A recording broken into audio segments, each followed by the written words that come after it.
Welcome back, brothers and sisters. I am Braden. This guy right over here, that's Tim, and this is Second Legacy. And thank you so much for tuning in. We have got a show for you today.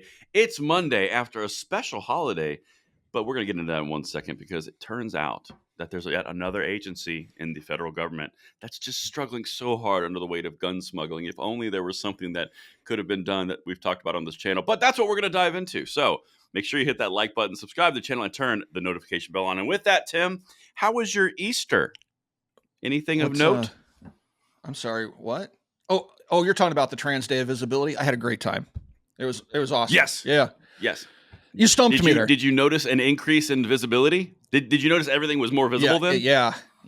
I had my rose-colored glasses on, and everything was amazing. Very visible day. It was awesome. Well, what kind of American are you, though? Well, that's yet to be defined. I mean, but that is it? No, it's the end. I think it's this month or next month that the movie from A24 Civil War comes out, which the glasses are a reference to. But yeah, I'll find out which kind of American I am after I see the video or the movie, because we don't know what that guy's up to in those glasses. That's true.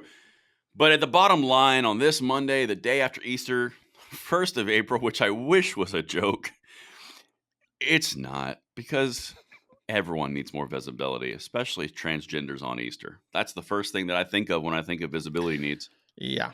So anyway, guns. So moving right along, away from that, I'm glad we touched that one. And so just got guns, canceled. Ironically, Tim, guns are actually less inflammatory than that topic. So that's weird. We must be moving up in the world. Yeah. Well, we need a visibility day for firearms owners, don't we? We do. We gotta pick one. I think we do. Make it like every Wednesday. That's a good decision. Yeah. Ooh, Wednesday's a good one. Hump day. Get everyone over that hump. I like that. Anyway. Well, Tim, we have a problem. Yes, we do. There's a much to do. Something's happening. As you're familiar, Haiti is going through a bit of a thing, being ruled by a warlord named Barbecue. That's weird. But turns out we have a bigger problem coming from Florida. It's all about the guns being smuggled from Florida, Tim. NBC's on it. Oh, thankfully somebody's on it. Speaking of that, they had a Sky News report. They had a reporter on the ground in Haiti, and he was in Barbecue's little area that he's claimed for himself, and he said that life is actually pretty good there, and that he showed some food lines where everything was organized versus elsewhere in Haiti, where it's just kind of a free for all, and basically they're saying the Barbecue isn't such a bad dude. Isn't that interesting? So the barbecue fiefdom is a nice place to be. Apparently, as long as you're not on the menu, it's a pretty darn nice place to be. So anyway, right. Nicely done. Oh, thank you, Doctor. Always on it. Well, if it wasn't such a great place, this is going to make it a lot worse, Tim. NBC did an exclusive. And tell me in this first clip, man, we got a few clips to walk through, if this seems at all vaguely familiar to something else. So, Dr. Producer, if you could play number one, let's start this Monday off right. What you're seeing here is the fuel of a lot of the violence we're seeing down in Haiti and the Caribbean. It's the source of power for the gangs tormenting Haiti. An arms race to create an arsenal that ensures control. We have 338 sniper rifles, 308s as well, very high caliber weapon used by a lot of militaries. Also a 308 belt bed machine gun. It's older, but it's very functional and obviously a very potent weapon in the wrong hands. What looks like a high caliber gun show is instead evidence seized by Homeland Security investigations in Miami. All of these intended to be shipped to Haiti. High caliber. Well, I guess the shift's off of Mexico now it's Haiti. Exactly. It's interesting to me that, like Illinois blames Indiana for its crime because Indiana is a free state where, we don't have as many restrictions on firearms and ownership of them. And so Illinois blames us. And now it's kind of trickled over in the leftist mind virus that, well, the free states in the United States that, don't regulate guns as heavily as the non-freer states, they're responsible for the violence in Mexico and now Haiti and perhaps in Ukraine and Israel. I mean, we just blame American gun owners for violence all over the globe. It's all on us, folks. Exactly. Shame on us. It's so good. It works. It just works. It's like Novocaine. It just give it time. And there's no other source for weapons in the world. And what's a high caliber weapon? What's a low caliber and a high caliber? Where's the demarcation line there? It's the quality. It's the quality of the weapon, I think. I think it's actually high quality. caliber. It's caliber It's a level. high caliber. It's like like when somebody's of a higher caliber, they're more of a mental intellect. Exactly. So these are intellectual firearms. We know that they're self-acting. Exactly. You know, they're the ones that are responsible for the violence. It's not the people pulling the triggers. It's the guns, folks. Hashtag it's the guns. I am glad we're on the same page as we go through the rest of this. I knew that you would pick up the vibe that we were laying down immediately. It's fantastic. And also, I just want to point something out. Is there like a standard operating procedure, something from these federal agencies where it's like, okay, make an impact statement, get every gun out of your safe, get a table, make sure it's got your Federal Bureau logo right at the top, put them draped over it in an organized fashion, pointing the same way, make sure they're showed with zip ties in them, have a blue tarp over. Is there like a standard operating procedure manual somewhere that says that's how you make an impactful statement? Yeah. And I like it wasn't, I didn't get a complete shot in that video clip watching it just briefly just now for the first time. But I think he had an MG34 there. He's like, this is an older belt fed, but it's still quite potent in the wrong hands. Yeah. I mean, it's not like that wasn't manufactured in World War II Germany or anything. That's on Americans. Yeah. Oldie but a goodie. Oldie but a goodie. And it's they also high had caliber. some FALs in there too, I think. I think there was an FAL on the table somewhere there. We had some ARs. And then the clips, of course, that they're using for stock footage out of Haiti are all ARs. Yeah. I mean, it's like, where's the high caliber? I'm confused. Well, those are high caliber too. It's the most lethal firearm / cartridge on the market. The 5.56 by itself is nothing, but when fired from the AR-15, it's like a force multiplier. When you hit that thing commonly referred to as a forward assist, when you hit that, it like quadruples the power of the cartridge. It's unbelievable. Oh, that's an amplifier. That's an amplifier button. It's the cartridge increased velocity. It's the higher caliber option button. There's an acronym. So really, there, it's the upgrade option. Yeah. It's the upgrade. Yes. That's what it is. It's the punch forward. The more times you hit that button, it's like pumping up a BB gun, right? Pumping up, dude. It's like pumping up your Nikes. Yeah. Oh my God. And so you just mash on that frantically when you fire it. Then you get like, yes, the Tsar Bomba explosion. It's huge. So, if you hit it in a certain frequency, in a certain pattern, kind of like the old N64 games or Nintendo games, it actually turns into a nuclear tip device if you do the right pattern, like up, down, over, up, down, over, like tap, Zelda. Tap, pull the charging handle, flip the selector switch 3 or 4 times, and then you get like a finishing move. Yeah. Nailed it. Love that. Man, that's great. That was a lot of images we just threw at them. People didn't know this. I mean, that's why they follow Second Legacies, because we know this, right? This is the things that nobody wants to talk about. A lot of references. Yeah. A lot of references. We just bridged my video game youth and your video game youth together into an amazing pop culture amalgamation. All right, so back to brass tacks, Tim. We had our fun. This is very, very serious. Clearly, if only there wasn't an organized operation that the Biden administration defunded underneath the ATF called Project Thor, which tracked all the trafficking and smuggling through the United States. But inexplicably they stopped it. But we'll come back to that. This is number 2. Let's hit number 2. Let's keep going. Is this a daily occurrence that you guys are finding weapons? It's a very regular occurrence. It sometimes daily, ebb and flow with it. But yeah, it wouldn't be uncommon to get daily weapon seizures coming out of Miami.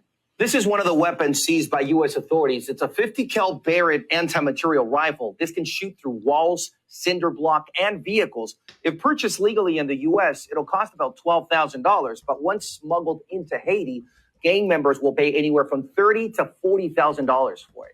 It's estimated a large portion of those weapons are smuggled on freighter ships that depart from a 5-mile strip of the Miami River that also serves as a port of entry and exit to Haiti and the Caribbean. See where they were going with this, of course, right? Yeah, that's some serious Johnny Dangerously hardware there. It can shoot through hospitals and schools and walls and more walls in front of walls. Yeah. It's an anti-material rifle. Yeah. He spent some time on Wikipedia there, didn't he? It's a gauze rifle. And what I liked about that is they're like, and so this is a daily occurrence. And the guy's literally standing in front of boatloads of illegal drugs and no guns in the background. It's like illegal drugs stacked to the ceiling. And then they do a panning shot of the illegal drugs. Oh, it's just a constant connection of things like illegal drugs to gun ownership. It's this subtlety stuff, right? This is pure propaganda, folks. And Joseph Goebbels would be like going, I didn't even think of that. I mean, oh man, that would have been so handy back in the day. It's like, why didn't I think of making everybody stand in front of piles of drugs while I'm blaming somebody else for our problems? It's great. Jeez, it's so great, isn't it? Well, this is the part that just absolutely kills me. Back to your point of subtlety, and I think that's a very important piece. Keep in mind here of the subtlety of what they're doing, right?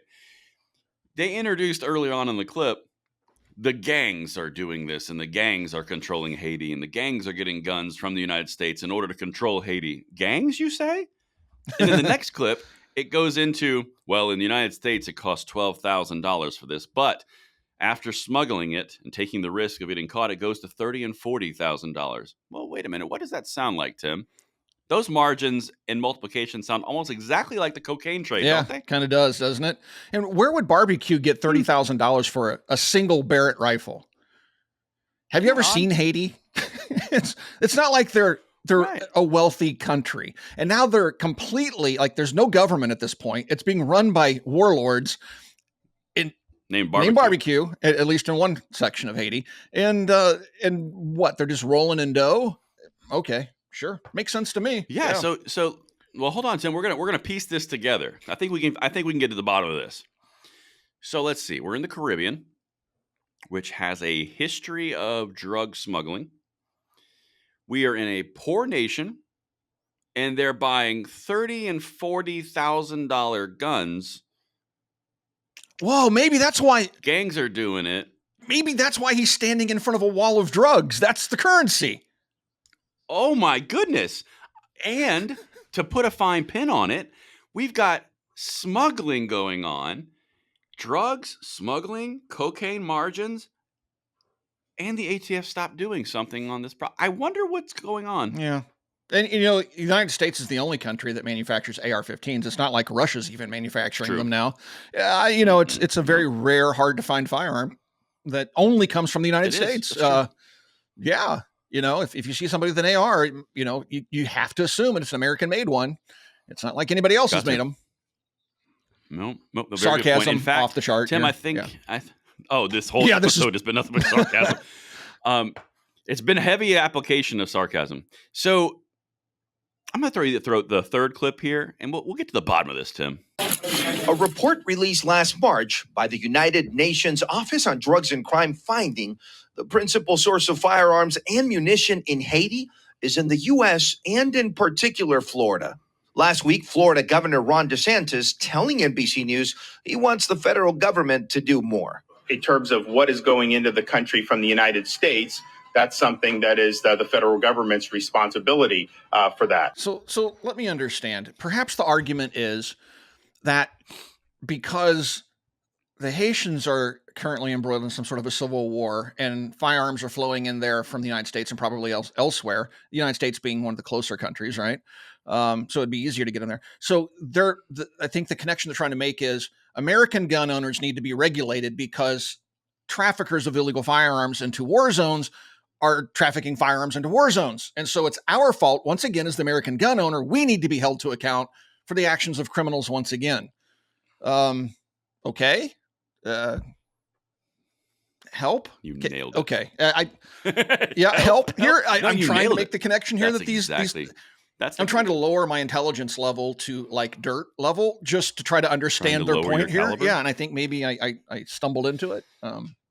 No, you did. You nailed it. So now let's zoom out a little bit before I go to the last clip here around what you just said. And I think that was a very good summation, even though you were messing around, but you were being real. If you've got a centralized bureaucracy like the ATF that has something called Project Thor, which tracked all the trafficking, straw purchases, smuggling, everything. Most of it was to Mexico. But now those exact same smuggling networks are being utilized by organized crime out of Florida to go to Haiti. It's almost like you have organized criminal elements taking the guns wherever the demand is that they are illegally smuggling. Right. So first it was Mexico, then Mexico decides to sue the United States gun manufacturers, which it was no fault of their own. It's all illegal criminal activity. Then there's a civil war that pops off in Haiti, and all of the energy shifts over there, almost like an emerging market occurred for gun smuggling, and the cartels are taking advantage of it because they already have smuggling networks there for going into the United States. All the while, the Biden administration has been telling us all the gun problems are the American gun owners' fault and some accountability needs to be dished out, while they are defunding and dismantling the operation to stop all the smuggling, of which they are blaming on us. I just figured out how old barbecue could win favor with the current regime in the White House. All barbecue has to do is bring a lawsuit against American gun manufacturers, and Biden would be in his pocket. Nailed it. Done. I love what you did there, because that's the whole point. We are looking at illicit economics in action through organized criminal units, and the ATF is just completely letting it happen at the action of the White House in order to further propagate gun control against the United States citizens. That's exactly. So they're letting people in Haiti suffer for political reasons back here in the United States. In a roundabout way, not direct. No. More so, they're just setting the table. See, this goes to my narrative that we've gone back and forth on many times here on Second Legacy. This is all by design. They're letting bad things happen, or they're maybe even encouraging bad things to happen so they can get their political narrative. That's what I heard come out of your leaps. My leaps and bounds. See, I think I'm gonna say it a little nicer. I think that they are intentionally setting the table in leaving broad doors and gaps open in which criminal actors are then taking advantage of them, and then they go, "Oh my God, look at that! Look at the gaps in our systems." Yep. Look at these criminals. We got to ban guns. Yeah, we got to do something about this. And I think that's what you're seeing in a very roundabout way. They're not directly saying, "Hey, ATF, let them smuggle into these countries," but they are saying, "Hey, ATF, back off that operation." And then now there's no pressure, and it just happens to happen naturally. That's what I think you're looking at, which is different than what you said. Man, you're splitting hairs, but okay. I am. You have like 5 pumps on the forward assist. I have like 3. That's what's happening. Yeah. Well, we've got to wrap this point here, and we got one more clip, and I think this one you'll really truly enjoy, because at the end of the day, after this entire puff piece, the other anchor goes, "Wait a minute, check this out, number 4. But as you know, that is not the only way these guns are getting into Haiti. So what did the agents you spoke to have to say about some of the other methods smugglers seem to be using here?" Ellison, and we also saw how challenging their job is. So the special agent I spoke to said that we have to think about the fact that the smugglers are also using airplanes, and they can also ship a lot of the weapons through land. If you look at the map, Haiti shares a border with the Dominican Republic. You were just there at the border. There's more than 240 miles of border that can be used by a lot of these criminal organizations to get the weapons into the Dominican Republic first and then into Haiti. Now, the biggest challenge here for the authorities in the U.S., for Customs and Border Protection and Homeland Security investigators, is the fact that they have to allow a lot of these freighters and shipments to go to Haiti because of that humanitarian aid, right? Haiti needs a lot of these items, including food, that are coming in. So they have to allow that while they try to identify which shipments have weapons. Now, one of the things that they have done is focused a lot of their attention on the money, because these weapons are being sold for so much. They have been able to track a lot of these organizations or criminal groups by finding where the money is going. But again, it's a colossal task to be able to stop these weapons with all that flow of humanitarian aid that needs to be. Boy, does that sound oddly familiar? He's talking in circles, isn't he? I mean, I'm surprised they didn't cut to a test pattern right after she raised the topic of, well, I'm sure they're not just coming from the United States. There has to be multiple sources for these. Beep! You know, it's like... And then he's just like, well, it's like we got a ship, and the ship goes over here. They got this 240-mile long border between the Dominican Republic and Haiti, because the Dominican Republic is like more lawless than Haiti right now. Why would you Why would you ship things to the Dominican Republic, run the chance of them getting stolen there to try to get them into Haiti when you just take them straight into Haiti? They're both like a complete mess right now. I mean, he's just talking in circles to try to sound intelligent, and he's just saying a whole bunch of nothing and just chasing his tail. He never even got to a point. It was a whole bunch of. Well, I think the point he was trying to deliver, and this is the key here. I think he was trying to say, well, it's so difficult that the drug smugglers and the smuggling networks that are already in place are utilizing humanitarian aid, so they can't really stop it.